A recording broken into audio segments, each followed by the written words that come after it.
traders, how are we all doing? What's up, Betty Webb? Eddie Vick is nervous, not sure why. What's up, Dave S? TJ? Good afternoon, Nick.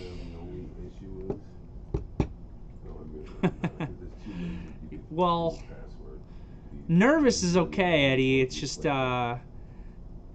know, you just want to make sure that the reason that you're nervous is not because you're exceeding your risk limits. That's a bigger problem. That Canada smoke, right? Yeah, you know, we're supposed to have worse air quality here in New York also, but I don't know. It doesn't look too bad out the window, which doesn't really mean too much. But that other day, whatever that was, a few weeks back, like the sky was like red, like it was like crazy. It was scary. It doesn't look anything like that outside right now, but I hear that we're in a air quality warning zone as well. What's up, Pam? What's up, Tom? All right, let's dive in. Disclosure here, I'm an associate member of T3 Trading Group, which is an SEC registered broker-dealer and a member of FINRA SIPC. All of my trades are placed through T3 Trading Group. You should carefully consider whether trading is suitable for you in light of your own financial condition. The only difference on my position disclosure here is I exited my Unity position. Great 2-day trade. I will probably be looking to buy a dip. It just got a little bit extended. Thanks, Bandit. Stylish today. So this is going to be a quicker afternoon meeting, which we've been doing on some of these Wednesdays. We'll just do a quick overview, because then we have our very own Andy Moss, who's going to be on Conversations with a Pro Trader today. So again, you know, just trying to mix up the guests on there once in a while. Andy is one of our traders. He doesn't always say a ton here in the DTF, but he's a chartered market technician, CMT, pretty good trader, pretty good guy. So it should be interesting to see what he has to say. He also does a little work with one of our other virtual trading floors. But let's hop in here. How'd we close? SPYs are up 0.12%. Nothing to really write home about. Qs are up 0.37%. Not a huge move, but pretty impressive considering how weak the semiconductor names were this morning. And the IWM closing up here 0.6%. So we got some good continued relative strength from the IWM, which is, I think, exactly what you want to see if you're bullish on this market. Going over the small time frame technicals, kind of choppy today, especially if you're looking at the SPYs. SPYs were almost like weakest this morning in this opening consolidation. Really, we're trying to apply pressure at about 9:55 on the upside in this ADMA. Struggled to clear up at that time. A little bit more time goes by. It's 10:15. What do we know at 10:15? That's when 15-minute corrections become more viable. If you're just looking at the small time frame here, this looks like a bearish consolidation, and it technically is, but it's a bearish consolidation within the confines of big picture bullish technicals and a common gap down. So if you're looking at a small time frame bearish consolidation within the confines of bigger picture bullish technicals, right? We just held support yesterday, had a big move to the upside. What we discussed in the morning meeting today is that our technicals are pretty much bullish across the board for all three of our indices, that the bears need to come and improve themselves, and until the bears do come and improve themselves, you're better off being long than short. So even though this is a bearish consolidation, the ADMA is beginning to weigh on it. 10:15 comes around, 15-minute correction becomes more likely. You actually break up here to the 21 EMA on the 5, which basically coincides with the move to the ADMA on the 15. And then from there, we didn't really stop. We got some continuation. Broke yesterday's high, topped out. They sold us off a little bit in front of the Joe Biden address. I'm not sure what the market was potentially worried about there. Maybe there were some concerns. Did semiconductors sell there? Yeah, there might have been concerns. Some of the chatter this morning on the semiconductor stuff was that Joe Biden was going to announce something in his speech today about further restrictions on semiconductor sales to China. So they sold it. They sold these names and they sold the market a bit into his speech. And then I guess, you know, he didn't really say anything that was too negative. I didn't fully listen to it. I got caught up with a couple things, but I don't think he said anything that was particularly negative about the semiconductors. He didn't seem to announce any sort of ban. So then the market breathed a little bit of a sigh of relief and upticked back up, some of that initial selling, and then pretty much just stayed within range the rest of the day. That's your SPYs. Qs versus IWM were interesting today because it seemed like every 10 minutes we were getting a flip on relative strength versus relative weakness. Off the open, the Qs were strong. They almost did a full gap fill into the 21 EMA, pulled back. I remember noting this higher low at 945 and saying when this tail came in that you could go long versus this low here at 945. I called out something similar with Amazon that some of you guys were involved in at 945. I know the Amazon low actually broke by a penny and shook a couple people out, which was unfortunate. The Q low actually held here even in this following pullback at 1010. And then around similar times, the SPYs with some relative strength, the Qs broke up. They kind of stayed strong. And again, this is really impressive to me that the Qs were able to be as strong as they were given the semiconductors, right? And the semiconductors did recover pretty well. SMH closed down 0.35% on the day. NVIDIA, which seemed to be getting hit hardest, closed down 1.5%. Not the end of the world considering the move that thing happened. And AMD was even able to close positive. So similar story here. Q some relative strength, but topped out above yesterday's high. Big pullback into the Biden speech. Little sigh of relief when nothing happened, and then sideways price action for the rest of the day. IWM was weakest off the open. You can see IWM down ticking when Q is up ticking. Makes us a little bit nervous, but we've been seeing this where that happens and then the Russell recovers, and that was able to happen again today. I was mentioning that the IWM needs to get above 183.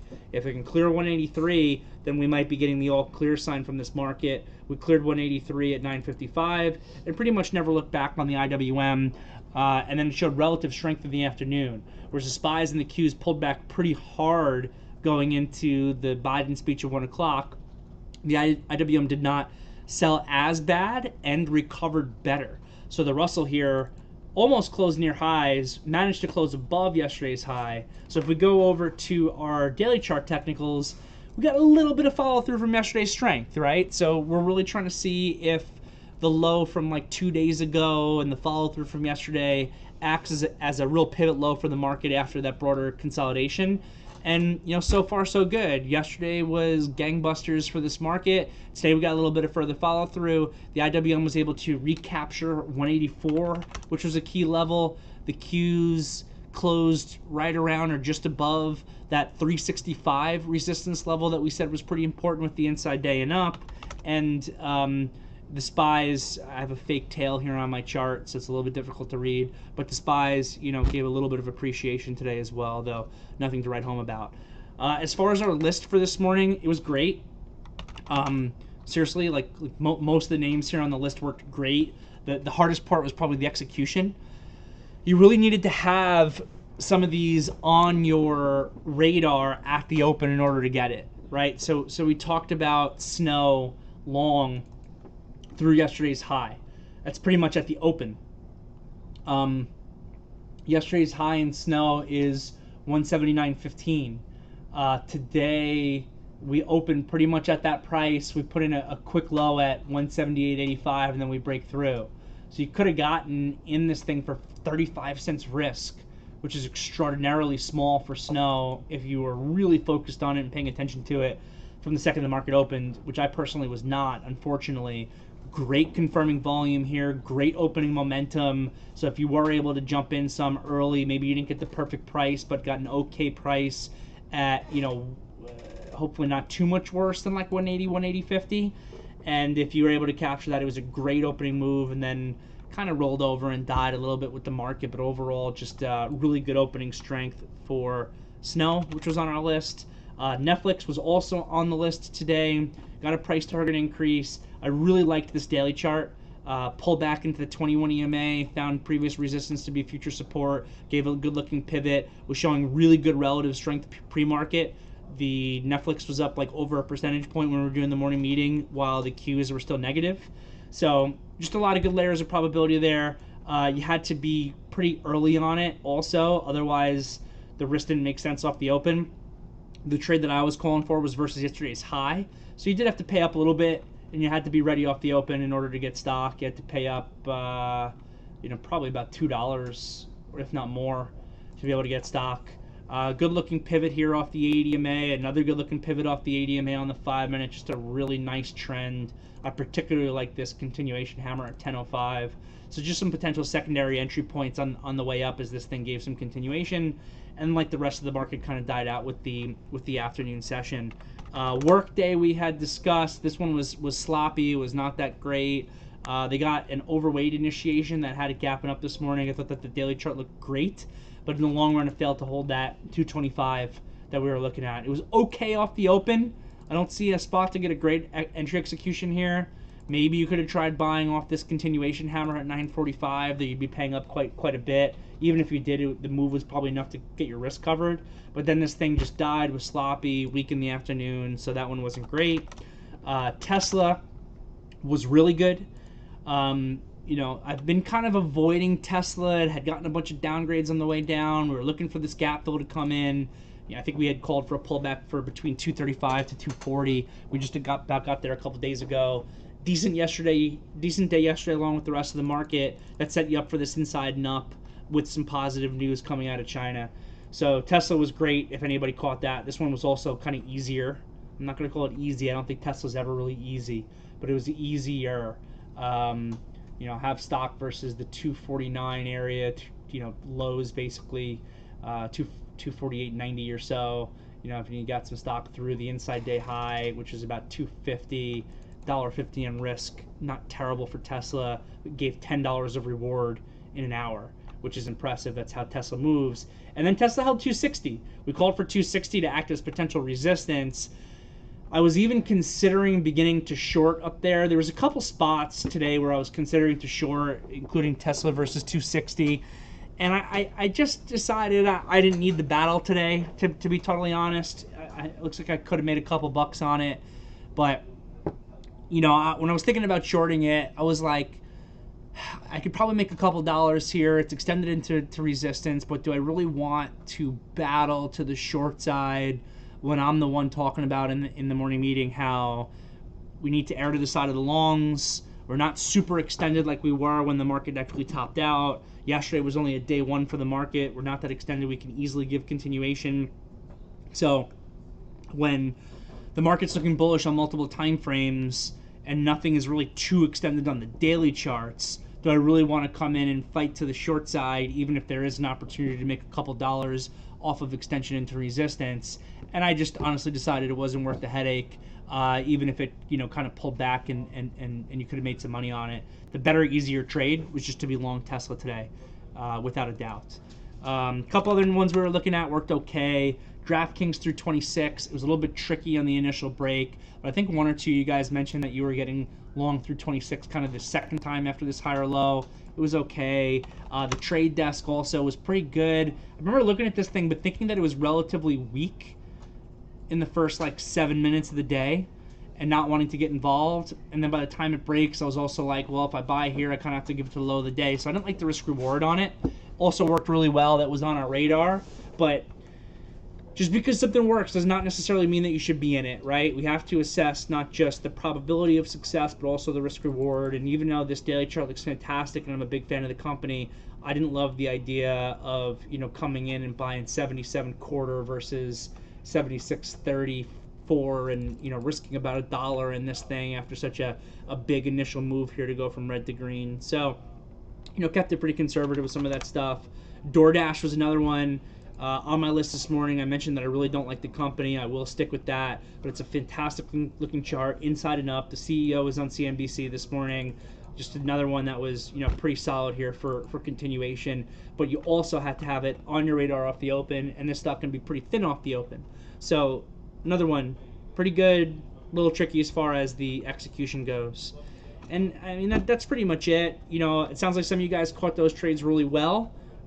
Especially a few guys caught Snow and Netflix in particular, maybe Tesla a little bit. So congratulations to the traders on the team who were able to capitalize on our ideas. I actually wasn't really involved in any of those. I traded some Unity back and forth a little bit, but I ended up liquidating that position, managed my swing positions. I took a pretty good ad on Lucid off the open, which became a focus for me. Again, well, it was above $6. Thought for a minute that it was acting weak and then it might push me out. And then finally this thing kind of woke up and went, and you know, I sold a bit, but I got a decent sized position overnight in Lucid here to see if we can get some continuation on it. And that pretty much covers it. All right, so it's 4:30 here, so I'm going to end the afternoon meeting today without any questions, so that everybody can tune over to Conversations with a Pro Trader with Greta, and she is interviewing Andy Moss today. So I'll see you guys over there. Have a great night. See you tomorrow.